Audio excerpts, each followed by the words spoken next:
Hello, young ladies and gentlemen. My name is Chef Jim, and I'm a regional chef at Intuit out of Mountain View, California. We're doing our Cooking with Kids series this month. And my contribution, I'm going to teach you guys how to make an American classic, every kid's favorite, chicken tenders. It's a lot of fun. You can get your hands dirty. Got to be safe when you're doing it, but boy, the results are amazing. So easy to make, and your parents are going to love the fact that they know everything that's in it. All the ingredients, it's all natural, and it's actually not bad for you as long as you eat it in moderation and have fun with it. That's the most important part. So looking forward to getting in the kitchen, showing you guys all the ingredients, teaching you how to make this. Now we're going to take a look at all the ingredients that we need to make our chicken tenders. So we're going to do the breading in 3 separate stages. It goes into a seasoned flour mix that we're going to make out of the flour here, and some seasoning. These are the 2 that I like. Just a little bit of salt will go in the flour, and then an egg wash. So we're going to crack some fresh eggs, and we're going to season that the same way. And then breadcrumbs. So we're using the panko style today. That's the one that we like to use at home. You can use an Italian style as well, so they're a little finer, but we like the crunch of the Japanese style panko. 3 dishes to do our mixing stages in for the breading procedure. And then we have some vegetable oil and a shallow pan that we're going to use to fry them up to make them crispy. You can absolutely bake them in the oven as well, but we like the way that doing them in the fryer works out. And then for the chicken itself, we picked up some organic chicken tenders, chicken strips if you will. You can also buy chicken breast and cut them yourself, but I like these because they're already done. They're all the same shape and size. So we're going to make chicken strips. But if you cut them in half, you could use them to make chicken nuggets. All right, let me prep all the mixes together for our batters and for our breading, and we can see how they are. Okay, so here is the what is called standard breading procedure. Okay, we're gonna bread the chicken tenders before we crisp them up in a deep fat fryer. That's how we're gonna cook them today. But I wanted to show you how easy and fun this could be to cook with your mom and dad, or if you can do it on your own, that's great.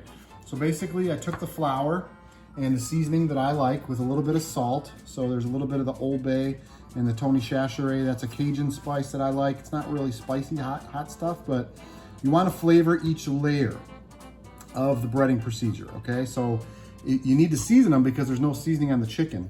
So these ingredients are gonna make up the crust that goes around the chicken. Okay, so start with your dry ingredients and we're gonna mix them up. I just wanna show you how easy it is. I like to put a little bit of herbs in my breadcrumbs. This is just the breadcrumbs here and a little bit of the seasoning, as you can see. All right, so I like to put a little herbs in there just because it makes it look pretty, like a little presentation. It's a little nicer when it comes out. Do you have to do that? Absolutely not. You don't have to, but I like to do it just because it looks nice. So I'm gonna mix it up really well. Make sure you get it all the way to the bottom. Okay. So that's that one, and then the flour, same thing. So I'm just gonna mix it up, make sure it's even, okay? Because again, this is gonna be your flavor of your chicken tenders. So if you like to use like lemon pepper or some other spice mix or spice seasoning mix that you guys use at home, you can absolutely do that. This is just the one that I like and my kids like. And then same thing with the egg. There's a little bit of salt and just the eggs. That's it. Nothing. I didn't add anything else. So it's kind of an egg batter. Okay, and then we're gonna go for the breading of the chicken. I'm gonna show you how to do that. And then I'll go ahead and bread them all, and then I'll show you how to cook them off. And then we'll plate them up with some yummy French onion dip that I made to go with it. Chef, you said that's only egg and salt. Isn't there something else in there? The seasonings as well. This the Cajun seasoning and the Old Bay. Put that in there too. You gotta season each of the layers, okay? So another rule about standard breading procedure is you got 2 hands. I have gloves on, it's kind of another layer of safety. If you wash your hands really good, you're okay. You can also use tongs to do this procedure. I like to use my hands because it's fun. But the rule is you got 2 hands, keep one for wet and one for dry, because if you don't, it'll get all clumpy and messy. So here's my wet hand, it's my left hand. I'm gonna start from one side and go down the line. So I pick up my chicken tender with my wet hand. Okay, now it's in the dry, and I use my dry hand to go ahead and make sure that the chicken breast gets nice and coated. Goes into the wet hand, goes in there, make sure Make sure you don't rub on the chicken because you want that flour to grab the egg. Okay, and it goes into the dry hand, just like that. Make sure it gets nice and coated, just like that. Okay, so you want all the glistening of the wet stuff to be coated by the dry stuff. That's gonna give us a nice breading, okay? And just kind of shake off the excess. And that's what it looks like before we cook it. So we'll go back to the beginning. Remember, wet hand on the chicken into the dry. Okay, just like that. Shake off the excess. See how much fun this is? You get a little messy, it's fun. And then I grab it, pick it up, into the dry. It's gonna get a little messy, and that's okay. That's part of the fun. But look how simple it is to make these. And I'm sure your mom and dad can tell you all the stories of what they see on TV on how those McNuggets are made. You don't know what's in that mixture that they make it out of. At least this one, you can see everything that's going in there. You know what you're eating, which is healthier for you. All right, so that is standard breading procedure. These are chicken tenders. You can do this with shrimp.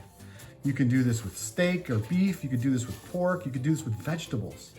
All right, and again, like I said earlier, you don't have to fry them. I'm gonna fry them today, but you can bake these in the oven too for very similar results and a little bit of healthier.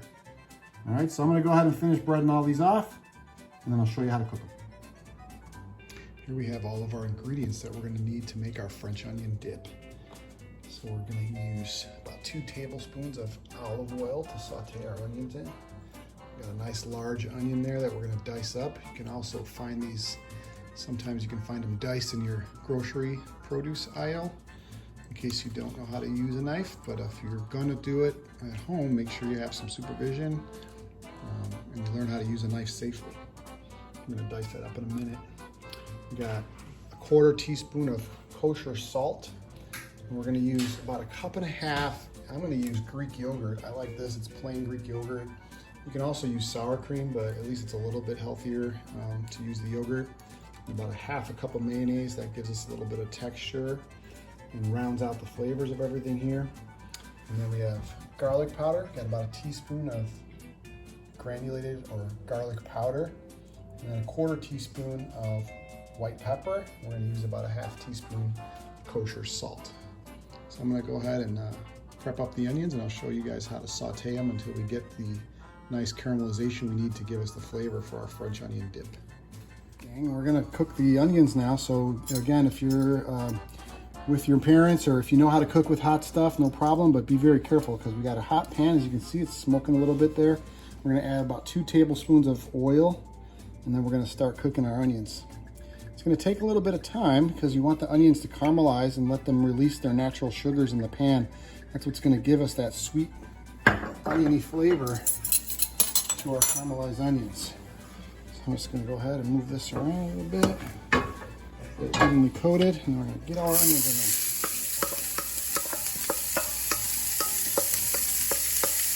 This is called sauteing or caramelizing vegetables. All right, just gonna move it around a little bit.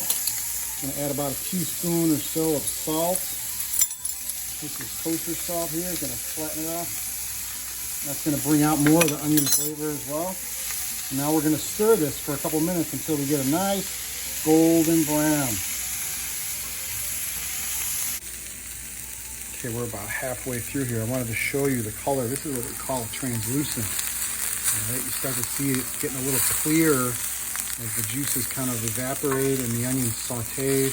And this is the caramelization happening here. See the little brown bits? After all these pieces turn nice and brown like that, that's when we know it's finished. So we're about halfway right now. And after we're finished, we're gonna put it on a plate and put it in the refrigerator to get nice and cold before we mix it into our cold ingredients.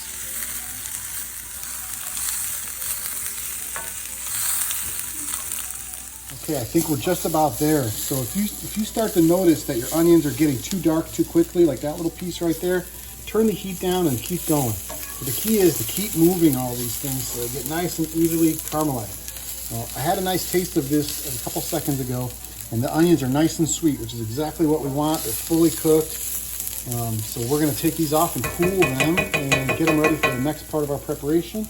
So I'm gonna carefully take them off the heat, turn the heat off, And then I'm gonna put them into a flat surface. It can be a plate or a pie pan or a cookie sheet or something like that. Something that'll fit in your refrigerator, because you're gonna put this in the refrigerator for about 30 minutes, 40 minutes, until it's nice and cold.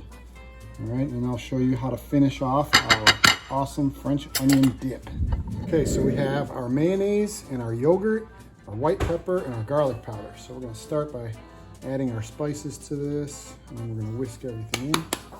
Our onions are nice and chilled. Like that. Scrape them in here.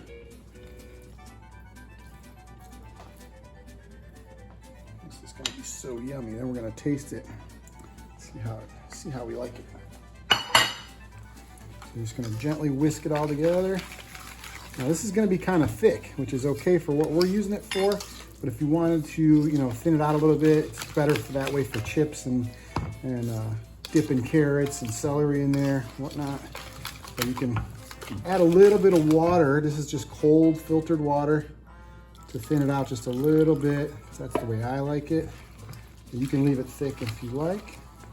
And then I'm gonna just finish mixing this together. And then we're gonna have a little taste. See if we need to adjust any seasoning at all, okay? Just a little taste.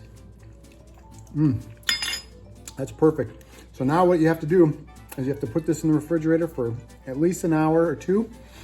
It's even better overnight. And then all those flavors are gonna develop together. And then it'll be perfect for eating and putting it with chips and chicken tenders or nuggets or anything you want. Okay, so I switched the pot than the pan I showed you a little bit earlier. It was too shallow, so we wanted to have something with a little bit taller sides, just so in case it bubbles up a little bit, this is a lot safer. So you want a nice heavy bottom pot. You got about 2 inches of oil in there. I'm using a candy thermometer that I have to measure the temperature, and I want it to be around 350 degrees. So you can see it's a little bit higher right now, it's 400, but I'm gonna add cold chicken to this, so the temperature is gonna drop, okay? I have a drainage pan here, so I put a little paper towel to catch the excess grease, and then I have my digital thermometer that I'm gonna use to make sure that they're cooked to at least 165 degrees internal temperature. All right, but the key here is at 350 degrees in the hot oil, it's gonna take about 4 or 5 minutes to cook, but you need to make sure it's cooked all the way through. If it starts to get too brown, just turn the heat down a little bit. When you're adding things to the fryer, you always wanna use a good metal tong and put it in there away from you. Kind of lay it in there, going away from you, so that if it splashes, it won't splash back up on you. So you don't wanna overcrowd the pan. I'm gonna put about 4 of them in here at a time. See, I'm watching my temperature go down a little bit. So that way they have plenty of space in between each other to cook evenly. As you can see, the egg and the flour and the breadcrumbs have bound together to form that crust that we all know and love. So it's gonna stop bubbling a little bit as it cooks. And then I'm keeping an eye on the timer for about 3 or 4 minutes, and then I'm gonna go ahead and test them. I'll show you guys what that looks like. Okay, it's been about 2 or 3 minutes. See, we have a beautiful color on it, but I don't want it to get too much darker, so I'm gonna go ahead and test it. And I do that by inserting the digital read thermometer down the center of it. For this one, I got about 146 degrees, gonna double check. Yep, still need a little bit more on that one. So the larger they are, the longer it should take to cook. Be very careful. It's probably better to take it out of the pan here and set it down. 180 degrees, boom, we're good. Going all the way to the center, I found, look, 132. It's not ready yet. So you want to make sure you cook the chicken all the way. See, that one's pretty close. Giving me a funny reading here. Hold on. So that one says 150. So the other way to make sure they're cooked, of course, is to go ahead and cut them open. You can see that's a little bit raw right there. That's not good. So trust your thermometer. I'm gonna let it go back in a couple more minutes, and we'll have another look. All right, we're at about 178, so that's over 165. And don't forget, they're gonna keep cooking a little bit as they rest and cool off. They're gonna continue to cook. So that's a good thing too. Look how crispy these are. So I went ahead and I turned the oil down a little bit so that it doesn't get too dark.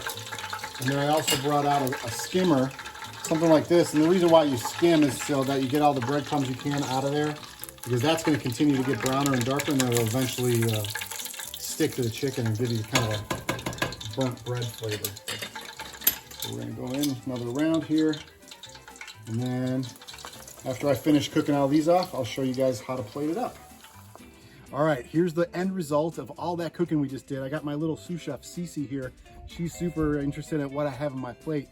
I'm gonna tell you about it. So on the bottom here, you can see the French onion dip. So some kids like ketchup. When I was growing up, I liked French onion dip. So I put a little celery and carrots and cucumber down there, along with our crispy chicken. And the carrots were so fresh, they had beautiful carrot tops on there. So, you know, a little fancy plate, but hey, it's a lot of fun. Hope you enjoyed learning how to make it. Try it at home, be careful. And I'll see you next time. Thanks a lot.